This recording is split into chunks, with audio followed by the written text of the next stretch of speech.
Follow on এড়াতে পারবে তো বাংলাদেশ? প্রশ্নটি বাংলাদেশের ইনিংসের প্রায় শুরু থেকেই উঠছে। ব্যাটসম্যানদের একের পর এক ভুল শট খেলায় শেষ পর্যন্ত ফলো অনের সীমানা পেরোতে পারেনি বাংলাদেশ। যদিও ভারত ফলো অন করায়নি। নিজেদের প্রথম ইনিংসে অল আউট হয়েছে তারা ১৪৯ রানে। ভারতের প্রথম ইনিংস থেকে ২২৭ রান পিছিয়ে বাংলাদেশ দল। দ্বিতীয় দিন সকালে ভারতকে ৩৭৬ রানে অল আউট করে দিয়ে নিজেদের প্রথম ইনিংসে ব্যাট করতে নামে বাংলাদেশ। মনে হচ্ছিল শুরুটা বাংলাদেশ ভালোই করতে যাচ্ছে, কিন্তু যশপ্রীত বুমরার করা ইনিংসে ৬ বলেই মাঠ ছাড়েন সাদমান। আকাশদ্বীপের পরপর ২ বলে জাকির ও মুমিনুল হককে তুলে নেন মাঠ থেকে।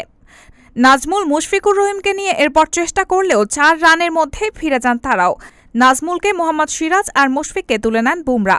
৪০ রানে ৫ উইকেট হারিয়ে ফেলা বাংলাদেশ পড়ে যায় ফলো অনের শঙ্কায়। বাংলাদেশকে ফলো অন করানোর পথে ভারতের জন্য বাধা হয়ে দাঁড়ায় সাকিব-লিটন জুটি।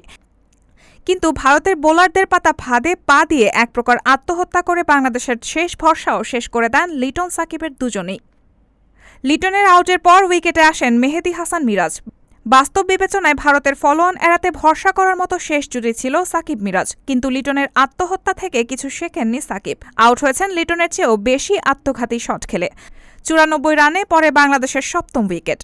ডাবল স্পিন অ্যাটাক শেষে ভারতের অধিনায়ক আবার বোলিংয়ে ফেরান তার সবচেয়ে বড় অস্ত্র বুমরাকে। ফিরেই তিনি তুলে নেন হাসান মাহমুদকে। তাসকিন যখন আউট হন বাংলাদেশের রান তখন ৯ উইকেটে ১৩০। ফলো অন এড়াতে তখনও বাংলাদেশের প্রয়োজন ছিল ৩৭ রান।